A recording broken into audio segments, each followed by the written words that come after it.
ukiri umukobwa ndetse wagejeje igihe ugera mu gihe cy'imyaka y'ubukure, utangira gutekereza gushaka umugabo, gushaka uwawe, gushaka uwo muzabana akaramata, nk'uko kenshi twumva iyo abantu bagiye gusezerana babivuga mu magambo batura bari ku murenge cyangwa se bari mu rusengero runaka, mu idini runaka ruba rusengerwamo n'abantu batandukanye. Ariko twibukiranye muri cya gihe ukiri inkumi uburyo ki umusore waguteretaga ari we uyu munsi wabaye umugabo wawe. Wibuke neza ibi bintu, ibyo yakubwiraga, amagambo meza yakubwiraga, uturirimbo yakuririmbiraga, haba kuri telefone yavugaga ngo akubuze yapfa. Yagiye avuga byinshi ndetse bigera igihe nawe uremera, imitoma ye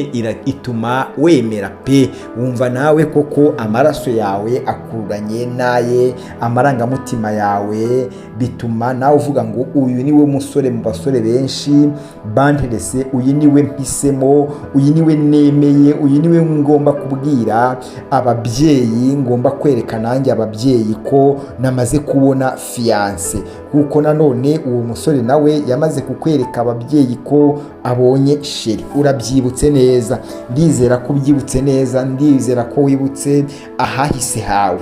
Ariko hari ikintu ngira ngo tuganire gikomeye, tugiye kurebera hamwe ibintu bikomeye bishyika kuri 5. Ni ibintu bihishwe benshi, ni n'ibintu abadamu benshi cyangwa se n'urubyiruko yewe ibi bintu birarureba kugira ngo mubyigireho. Niba nawe ubanye n'umugabo wawe neza cyangwa mubanye nabi, ibi ngibi nawe ni ubutumwa bukomeye, ni ubutumwa bukugenewe. Ni ibintu 5. Ibi bintu ko ari 5 nubizirikana ugakurikira akantu ku kandi, ugakurikira uhereye ku cya mbere, icya kabiri kugera ku cya 5, urakuramo inama ikomeye.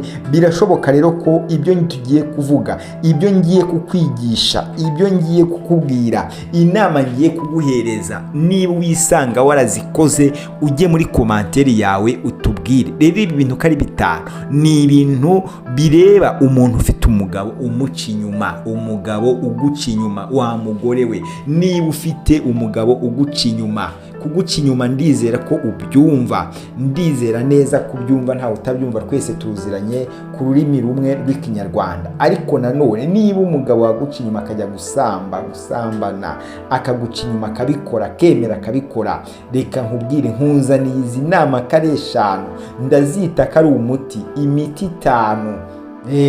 Imiti 5 ihita kigufasha tute suite. Nubigerageza ibi bintu, ukabigerageza ukabona birakwangiye, uzambaze ngo ko byanyangiye. Rero niba ari ubwa mbere mboneyeho kuguhereza ikaze, kandi niba ari ubwa kenshi nanone udukurikira, nawe tuguhereje ikaze. Tuguhereje ikaze ku buryo bukomeye cyane kugira ngo tuganire bino bintu ko ari 5. Rero ikintu cya mbere gikomeye, mbere yuko nkubwira icya mbere, ngiye kubanza kukubwira icya mbere ni ukumuha icyubahiro n'agaciro. Ibi bintu mbere yo kubisesengura, ngiye gusesengura akantu ku kandi mpereye kuri iki, kumuha agaciro. Ese yaba ari ubwa mbere uje kuri isheni Ururembo TV, kanda subscribe, kandi ndakwinginze ibi bintu kugira ngo byumve cyane kandi bigire imbaraga. Kanda subscribe, ukora ahantu hari igikumwe, like, share, komanteri yawe irakenewe, kuko nubireba ukabikandira like, YouTube irabisakaza ku bandi bantu batandukanye, ndetse nawe ubigiremo uruhare mu kubisakaza. Hanyuma iki kintu kari icya mbere, reka manze ngushimire. Ndagushimiye ko ukanze subscribe, ndagushimiye ko ukoze like, share, komanteri yawe ikaba ikomeza gukenerwa cyane. Ariko nanone niba ukeneye inzikodeshwa, inzigurishwa, amasabonari ya Savo Liquide, ya Savo Solide, zose zirahari, shampoo byose, duhamagare muri nimero iri kw'icyo kiganiro cyangwa ukwandikire kuri WhatsApp. Ariko ku bantu bitoroheye kuzibona ni 078 9658395. Ibi ngibi bikurikire neza akantu ku kandi kugira ngo tugendane neza. Rero ikintu cya mbere nakubwira ugomba gukora, ufite umugabo wananiranye, uyu mugabo yarakunaniye, uyu mugabo guca inyuma, uyu mugabo kucya guca inyuma, mukorere kino kintu. iki kintu niba utaragikoze, ni ukuvuga ngo impamvu ari ngombwa gukurikirana ikintu kuri kimwe, cya kabiri, cya gatatu, cya kane, cya gatanu, ukabyumva byose, birashoboka ko wakoze ibintu bibiri. Ibi bintu bibiri wenda warabikoze muri ibi bitanu, cyangwa se wakoze bitatu, cyangwa se wakoze bine, ariko ugasigaza kimwe. Ibi bintu byose biromatana, ndetse n'ibindi nzababwira biromatana. Iyi nama episode ni episode kuri episode. Iyi ni inyubako igendana n'ukurikiriza inama zose kare eshanu. Icya mbere nakubwiye ko ari icyubahiro n'agaciro. Rero abagabo benshi bakunda abantu babubaha, bakunda abantu babubaha, bakunda abantu babemera. Ibi ngibi ni ibintu bikomeye ku muntu w'umugabo. Niba rero wa mudamu we udahereza umugabo wawe icyubahiro, udahereza umugabo wa agaciro, kumuha agaciro, wamuha agaciro uti? Umwubaha, umwubaha kandi umwemera. Ugomba kumwubaha, ako ni agaciro uzaba umuhaye. Icyubahiro, akunda icyubahiro, akunda umuntu umwubaha. Rero kora iki kintu. Icya kabiri rero, icya kabiri gikomeye cyane, kumwitaho no kumuhaba hafi. Mwiteho wa mudamu we, ita k'uyu mugabo ndetse umube na hafi, umube hafi. Kumuba hafi ni iki? Kumwitaho ni iki? Icya mbere, ganira nawe, mutege amatwi, mwereke urukundo. Bituma rero ibi byose iyo ubikoze, bituma umutima we uguma mu rugo. Ibi ngibi iyo ubikoze, bituma umutima we uguma mu rugo. Umutima w'umugabo wamaze kugenda ku bandi. Nzakubwira impamvu iyi mitima igenda ku bandi. Byose ndabikubwira rwose, nzakubwira neza mu yindi episode. Nzakubwira neza impamvu imitima y'aba bagabo igenda ku bandi bagore. Ni iyihe mpamvu? Urasanga ibi bintu, niba ibi bintu bikora, umugabo wawe akaba akomeza iyo ngeso, reka nkubwire, uzampamagare, nzaguhereza irindi banga rikomeye cyane. Icya gatatu, kwirinda mu magambo amuca intege. Reka nkubwire, hari abadamu baca intege abagabo banyu, akaba ariyo mpamvu babaca inyuma. Reka nkubwire, jya ushima umugabo wawe, jya umubwira ngo kuraje mu byo ari gukora. Ntukajye ukunda kumubwira amagambo amuca intege. Amuca intege, kumuca intege harimo kumusuzugura, guhora umunenga. Hari agasuzuguro umusuzugura, hari uguhora umunenga cyangwa kumusebya, bishobora gusenya. Ibi byose bishobora gusenya urukundo rwayo. Niba rero umugabo utamuha kuraje, niba umugabo umuca intege, rwose ndakubwiza ukuri, azabona abamubwira ngo kuraje. Rero nawe urumva icyo azakora. Rero ibi bintu hita kubikora, hita kubireka. Niba wabikoraga, niba wamusuzuguraga, niba wamucaga intege, hita kubikora tute suite aka kanya, hita ko ubikora. Icya kane rero gikomeye cyane kurusha nabyo ibindi bikomeye, ibi ngibi muri kubyumva neza. Ese ubundi koko mubanye gute mwebwe? Mubanye gute? Bimeze biti? Izi nama rero zikurikiza. Kubaka urugo rufite amahoro n'ibanga. Ibi bintu rero, ibi bintu byananiranye. Ibi bintu abantu bajya bampamagara bakambwira ibibazo bitandukanye, ariko ngasanga iki kintu barakibuze. Iki kintu mwarakibuze mwa bagore mwe, iki kintu mwarakibuze. Kubaka urugo mu mahoro kandi n'ibanga. Rero urugo ni ngombwa, niba ushaka kugira amahoro ugomba kugira n'ibanga, ukarwubaka mu mahoro ariko bifite ibanga. Niba umugabo wawe umubonye izo ngeso, kuki ujya kumutaranga? Kuki ujya kumurega iwanyu, kwa mama wawe, kwa papa wagiyeyo, kwa bakuru bawe cyangwa kwa basaza bawe, wagiye kumurega mu muryango, uri kumusebya, kandi bo ntibazaba abagabo bawe.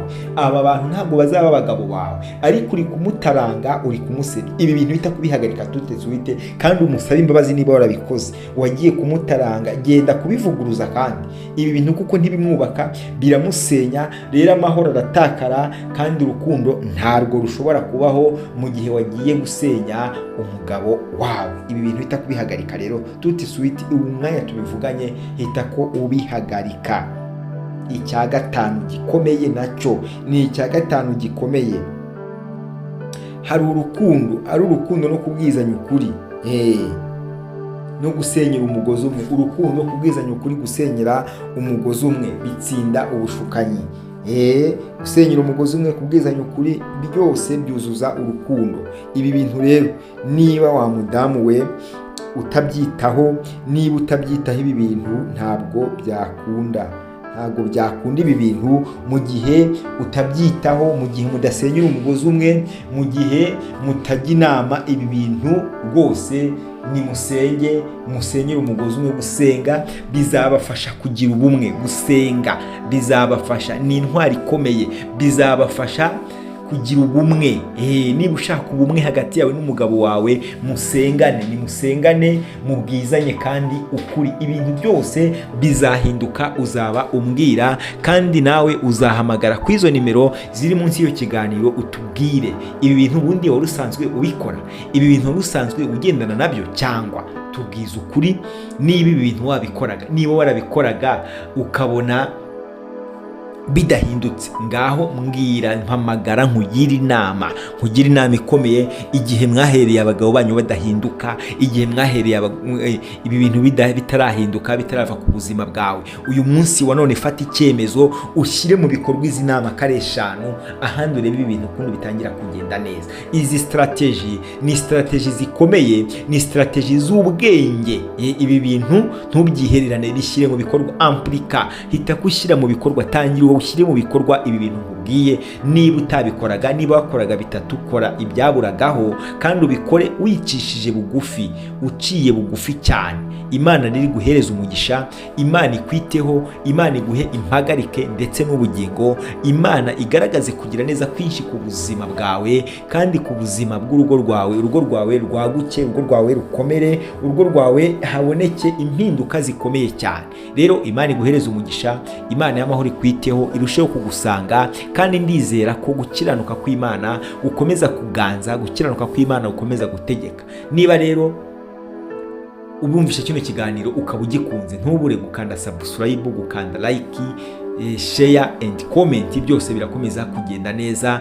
Imana rero ibiguhere umugisha. Hanyuma niba ukeneye amazu akodeshwa, agurishwa, ibibanza bigurishwa, byose duhamagare munsi y'icyo kiganiro. Hariho nimero zacu arizo 078 965 58 395. Ukeneye kudutera inkunga kugira ngo ibi biganiro bikomeze gusakara mu buryo butandukanye, nabwo iyo nimero ibaruye mu mazina ubonaho ni Uwiringiyimana Wenceslas. Ibintu birakomeza kugenda neza cyane, turabakunda kandi turabazirikana. Umuryango ni ingenzi, kugira umuryango utekanye ni byiza kandi niyo ntego yacu. Shalom shalom.